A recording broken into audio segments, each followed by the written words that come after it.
பாத்தீங்கன்னா நம்மளோட கனவு மேற்கிறது என்ன அப்படின்னா பட்டாசு தீப்பெட்டி அச்சு தொழிலை தாண்டி யாருக்கு என்ன திறமைகள் இருக்கோ அந்த திறமைக்கு ஏற்ற ஏதாவது சுயதொழில் பயிற்சி உங்களுக்கு கற்றுக் கொடுத்தவங்களுக்கு வந்து அவங்கள தற்சார்பு பொருளாதாரத்துல மேல கொண்டு வரணும் அப்படிங்கிற எய்ம் தான் நம்ம வந்து ஒரு 25 இயர்ஸ் வச்சிருக்கோம் உங்களுக்கு.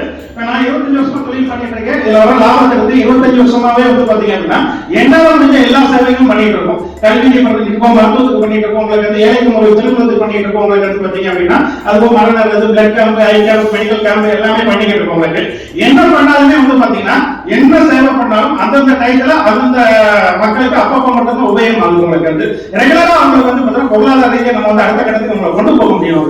அப்ப என்னன்னா நம்ம வந்து உதவி பண்ண ரோட்டரியில நீங்க நிறைய உதவிகள் பண்ணிக்கிட்டே இருக்கீங்க. உலகம் வந்து பாத்தீங்கன்னா அது என்னன்னா நீங்க பண்ண வந்து பாத்தீங்கன்னா வரக்கூடிய பயனாளிகள் வந்து அதிகமாகிட்டே இருக்காங்க. உங்களுக்கு வந்து பாத்தீங்கன்னா நம்ம ஒரு ஆள் மட்டுமே அவங்களுக்கு உதவக்கூடிய சூழ்நிலை நம்ம இல்ல. உங்களுக்கு வந்து அப்ப நாங்க என்ன பிளான் பண்றோம்னா நாங்க மட்டும் இல்லாம உங்களுக்கு வந்து இதை வந்து ஒரு கோர் டீம் வந்து பாத்தீங்கன்னா ஃபார்ம் பண்ணி உங்களுக்கு ஒரு ட்ரஸ்டா ஃபார்ம் பண்ணி உங்களுக்கு பப்ளிக்கா அதை கொண்டு வந்துரும் அப்படின்னு சொல்லிட்டு உங்களுக்கு கடந்த 10 வருஷத்துக்கு முன்னாடி சிவகாசி பெல்கோட்டு பக்கம் எல்லாத்தையுமே தெரிஞ்சிருக்கோம். உங்களுக்கு வந்து ஏபிஜே உணவு வங்கி அப்படின்னு சொல்லிட்டு வந்து மக்கள் சேவை மையம் ஆரம்பிச்சிருக்கோம். உங்களுக்கு வந்து இதுல என்ன பண்றோம் அப்படின்னு பாத்தீங்க அப்படின்னா நம்ம வீடுகள்ல நம்ம தேவைக்கு மேல நமக்கு தேவையில்லாத எந்த பொருட்களா இருந்தாலும் சரி, துணிமணிகள், note book, TV, mixie, grinder, cell, chappal, பாத்திரம் எதுனாலும் சரி கொண்டு வந்து அனுப்பிட்டு போயிடலாம். யாருக்கு தேவை அவங்க வந்து பார்த்துட்டு அவங்க பிடிச்சதை அவங்க இலவசமா எடுத்து உபயோகப்படுத்திக்கலாம். அது போக இப்ப நம்ம வீட்டுல ஃபங்க்ஷன் பண்றவங்களுக்கு சாப்பாடு பேலன்ஸ் இருக்குது பாத்தீங்கன்னா அதுவும் கல்யாண மண்டபம், ஹோட்டல், திருவிழா, அன்னதானம், ஸ்கூல் ஹாஸ்டல், காலேஜ் ஹாஸ்டல் எங்கெல்லாம் உணவு மீதமா இருக்குது உங்களுக்கு அந்த மீதமாக உணவை நம்ம சென்று அனுப்பிச்சிட்டீங்கன்னா இந்த உணவை கலெக்ட் பண்ணி நம்ம என்ன பண்றோம்னா ஒவ்வொரு ஸ்ட்ரீட்லயும் கொண்டு போய் பசிக்கிற மக்களுக்கு நம்ம வந்து 24 hours வந்து பாத்தீங்கன்னா இலவசமா நம்ம கொடுத்துட்டு இருக்கோம். பாத்தீங்கன்னா அதாவது வறுமையில இருக்கிற மக்கள் மட்டும் இல்ல, பசிக்கிற எந்த மக்களா இருந்தாலும் சரி ஒரே ஒரு கண்டிஷன் தான் அந்த உணவு வந்து வீணாக கூடாது. ஏன்னா இந்த உணவுக்காக நம்ம எல்லாருமே வந்து பாத்தீங்கன்னா வந்து ரத்தத்தை சிந்தி வேர்வை சிந்தி முளைக்கிறவங்க பாத்தீங்கன்னா அந்த உணவு கஷ்டப்பட்டு முளைக்கிறது குப்பையில போகக்கூடாது அப்படிங்கிறது நோக்கம் எடுத்து பண்றவங்களுக்கு இப்ப 10 வருஷமா வந்து பாத்தீங்கன்னா 24 hours பண்ணிக்கிட்டு இருக்கோம். உங்களுக்கு பாத்தீங்கன்னா மேக்ஸிமம் எல்லா கிளப்புக்கும் தெரியும். உங்களுக்கு பாத்தீங்கன்னா எல்லா கட்சிக்காரும் தெரியும், எல்லாருமே எனக்கு நண்பர்கள் தான் மேக்ஸிமம் வந்து பாத்தீங்க அப்படின்னா இவங்க வீட்டு ஃபங்க்ஷன் அண்ட் அவங்க அமைப்பு சங்க ஃபங்க்ஷன், கட்சி ஃபங்க்ஷன் எல்லாமே என்னால வரும். உங்களுக்கு சிவகாசி, கிருஷ்ணகிரி, விஸ்வநாத், ஜாகராமம், சித்தராஜம் எல்லா கல்யாண மண்டபமும் நாங்க தான் சாப்பாடு எடுக்கிறோம். இங்க இருக்கிற எல்லா பெரிய ஹோட்டலுமே நாங்க தான் சாப்பாடு எடுக்கிறோம். விஜயதசா இருக்கட்டும், ஹம்னைட்டா இருக்கட்டும், உங்களுக்கு வந்து ஸ்பார்க்கிங்கா இருக்கட்டும், எந்த ஹோட்டலா இருந்தாலும் எங்கிட்ட தான் சாப்பாடு வந்துருக்கு. இப்போ போன வாரத்தோட வந்து சார் வந்து பாத்தீங்கன்னா ஒரு வாரம் வந்து பாத்தீங்கன்னா இவங்க மார்வாடிகள் ப்ரோக்ராம் வச்சிருக்காங்க. உங்களுக்கு அன்னைக்கு 7 நாளுமே வந்து பாத்தீங்கன்னா எல்லா ஃபுட்டுமே எங்கிட்ட தான் வந்து பாத்தீங்கன்னா பண்ணாங்க. எங்களுக்கு என்ன அப்படின்னா உங்களுக்கு வந்து இந்த விஷயத்தை ஒரு 10 வருஷத்துக்கு முன்னாடி நாங்க ஆரம்பிச்சோம். அப்ப பெரிய எதிர்ப்பு இருந்தவங்களுக்கு அதெல்லாம் தாண்டி தான் வந்து பாத்தீங்கன்னா செட்டை வச்சவங்களுக்கு இன்னைக்கு இந்த 10 வருஷத்துல கிட்டத்தட்ட வந்து பாத்தீங்கன்னா ஒரு 50-60 லட்சம் பேருக்கு இது வரைக்கும் ஃபுட் வந்து ஃப்ரீ டிஸ்ட்ரிபியூஷன் நம்ம பண்ணியிருக்கோம். உங்களுக்கு அதாவது ஒரே ஒரு ஏரியா ஒரே ஒரு நபர் முயற்சி பண்ணி இன்னைக்கு கிட்டத்தட்ட வந்து பாத்தீங்கன்னா ஒரு செகண்ட்ல மட்டும் ஒரு 60 லட்சம் பேருக்கு சாப்பாடு நம்ம வந்து டிஸ்ட்ரிபியூட் பண்ணியிருக்கோம். இப்ப இது வந்து பாத்தீங்க அப்படின்னா நாங்க இந்தியாவுக்குள்ள கொண்டு போய்கிட்டு இருக்கோம்.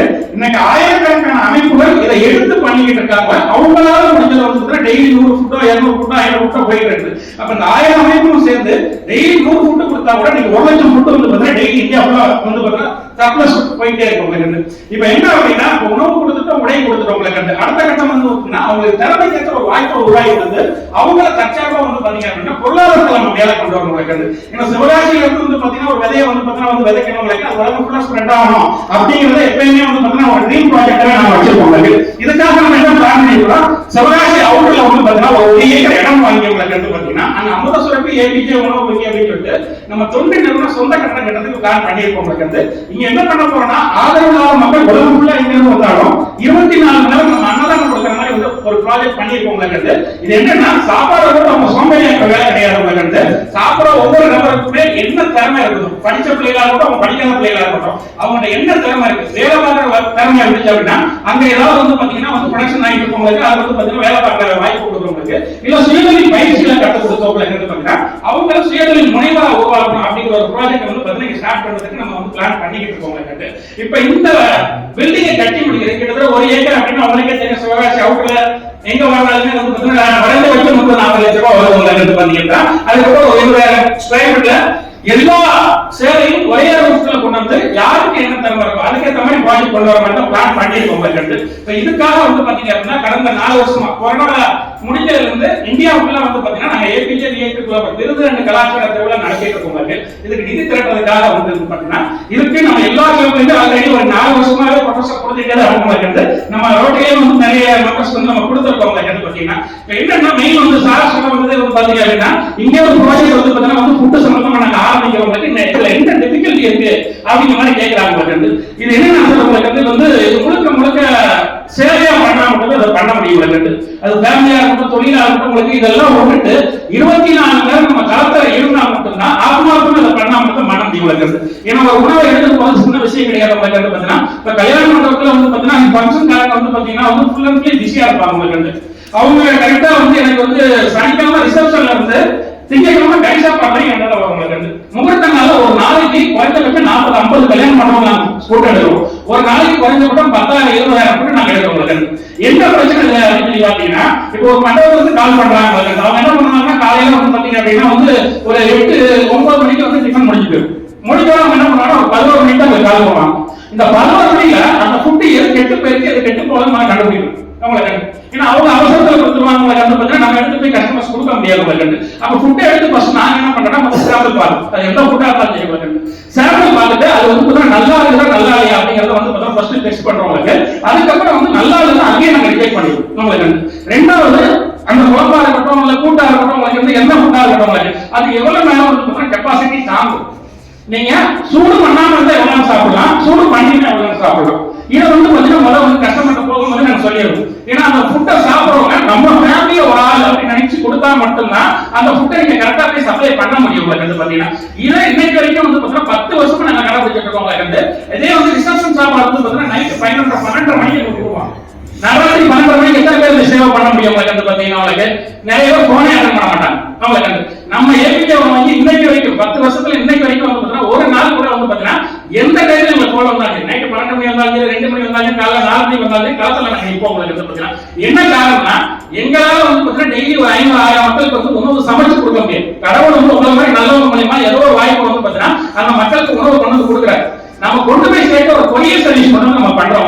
பாத்தீங்கன்னா அப்ப அது வந்து என்னன்னா வந்து நம்மளால ஒரு 500 மக்கள் சாப்பிடக்கூடாது அப்படிங்கிற எண்ணம் வந்தா மட்டும்தான் அந்த 12 மணியோ 2 மணியோ 4 மணியோ நம்ம காலத்துக்கு வர முடியும். இன்னைக்கு நிறைய கோயில் ஃபங்க்ஷன் வந்து பாத்தீங்கன்னா நைட்டு அன்னதானம் போடுறாங்க. 2-3 மணிக்கு வந்து பாத்தீங்கன்னா வந்து பேலன்ஸ் ஃபுட் வருது. அதே மாதிரி மசூதிகள் வந்து பாத்தீங்கன்னா நைட்டு மிச்சம் விதையை வந்து அவர் மட்டுமே பண்ணிட முடியாது. ஒரு கோர் டீம் அடுத்தடுத்து வந்து கை கொடுத்தா மட்டும் அதை கொண்டு போக முடியும். அதை சக்சஸ்ஃபுல்லா ரன் பண்ண முடியும்.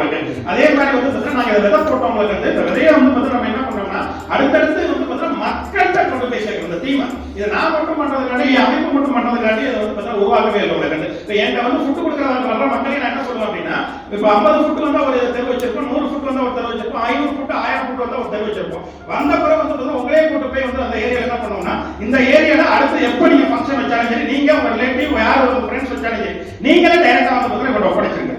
அப்ப என்ன ஆகும் அப்படின்னா அவங்க வந்து ஒரு டேக்கர் எடுத்துக்கிறாங்க, ஒரு பொறுப்பு எடுத்துக்கிறாங்க. அப்ப அந்த சேவைங்கிறது வந்து உங்ககிட்ட இருந்து அவங்ககிட்ட கடத்தினா மட்டும்தான் அந்த சேவையை சக்சஸ்ஃபுல்லா நீங்க வந்து பண்ணவே முடியும். வருஷம் ஃபுல்லா நீங்களே பண்ணிட்டு இருக்கணும். அதுக்கு பேர் வந்து உங்க தேவைக்கு பண்றதா தான் இருக்கும்.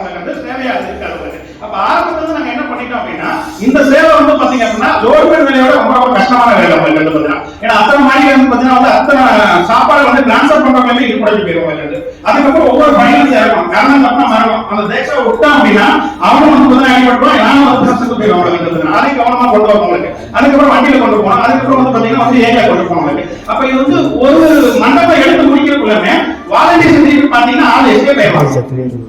திரும்ப அடுத்த மண்டபத்துக்கு வந்து பாத்தீங்கன்னா ஆளே இருக்காங்க பாத்தீங்கன்னா. அப்ப ஒவ்வொரு நாளும் நீங்க வாலண்டியர்ஸ் வந்து காசு கொடுத்து கூப்பிட்டா கூட வந்து பாத்தீங்கன்னா செய்யறதுக்கு ஆளு சேவையா செய்யறதுக்கு வந்து பாத்தீங்கன்னா இங்க வந்து 24 hours இங்க ஆளுகளே கிடையாது. அப்ப நாங்க என்ன பண்றோம்னா இதுக்கு ஒரு வந்து பாத்தீங்கன்னா ஒரு பிளான் ஸ்டார்ட் பண்ணணும் அப்படின்னு சொல்லிட்டு அந்த வாங்குற பயனாளிகளை என்ன பண்றோம் அப்படின்னா வாலண்டியர்ஸா கன்வெர்ட் பண்றோம். ஏன்னா அவங்களுக்கு வந்து ஒரு தேவை நீங்க பண்ணி கொடுக்குறீங்க. அவங்களுக்கு வந்து பாத்தீங்க அப்படின்னா இதை வந்து நீங்க செய்யணும் அப்படிங்கறத எடிக்கேட் பண்ணும்போது என்ன ஆகுதுன்னா இப்ப அப்ப ஒரே நேரத்துல 50 இடத்துல வந்து பாத்தீங்கன்னா ஒர்க் நடத்தி கொடுப்போம். சேவை இந்த மாதிரி பண்ணா மட்டும் அது பண்ண முடியும். இப்ப சார் கேட்ட கேள்வி வந்து அந்த கம்யூனிட்டி சிட்டியை பொறுத்த வரைக்கும் என்ன இது அப்படின்னா வந்து எப்பயுமே வந்து ஃப்ரெஷ்ஷா இருந்தா மட்டும்தான் வந்து பாத்தீங்கன்னா நீங்க வந்து கொடுக்கவே முடியும். உங்களுக்கு இந்த ஃப்ரெஷ்ஷா இருக்குது அப்படிங்கிறத கண்டுபிடிக்கிறத யார் கண்டுபிடிப்பா?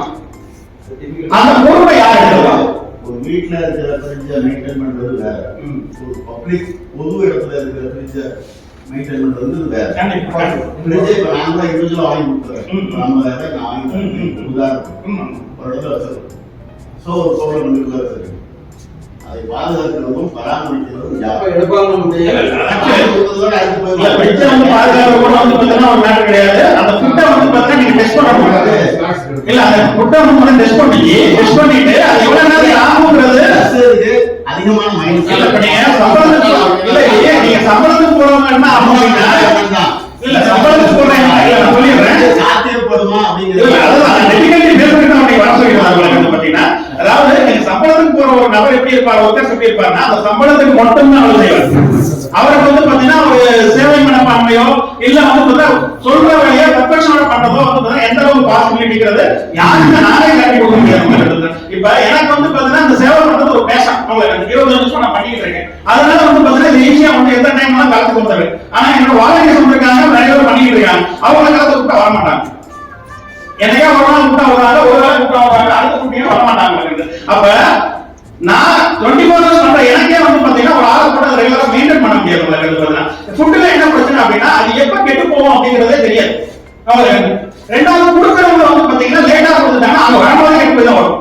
இவங்க வந்து ஃப்ரிட்ஜில் வச்சோன்னு என்ன ஆகும்னா அது ஃப்ரெஷ்ஷா இருக்கிற மாதிரி தெரியும். வெளியே எடுத்து அவங்க சாப்பிட்டப்பதான் ப்ராப்ளம் இருக்கு. கரண்ட் போயிடும். அங்க ஒண்ணுமே பண்ண முடியாது. இதுல வந்து பல விஷயங்கள் இருக்குது உங்களுக்கு பாத்தீங்கன்னா அவங்க ஃபுட் ப்ராசஸ் பொறுத்த வரைக்கும் என்ன அப்படின்னா நாங்க வந்து ஆரம்பிச்ச பிறகுதான் வந்து இந்த கம்யூனிட்டி பத்திங்கிறதே வந்து பாத்தீங்கன்னா சென்னையில ஆரம்பிச்சாங்க. இதோட நம்பர் நண்பர் பண்ணிருக்காங்க, லேடி தான் பண்ணிட்டு இருக்காங்க. அவங்க டாக்டர் வந்து பாத்தீங்கன்னா வந்து பண்டாக்டா இருக்காங்க. அவங்க என்னன்னா ஸ்டாஃபை போட்டு மெயின்டைன் பண்ணிட்டு இருக்காங்க பாத்தீங்க அப்படின்னா அது எந்த அளவுக்கு சக்சஸ்ஃபுல்லா போகுது அப்படிங்கறத நம்ம சொல்ல முடியாது.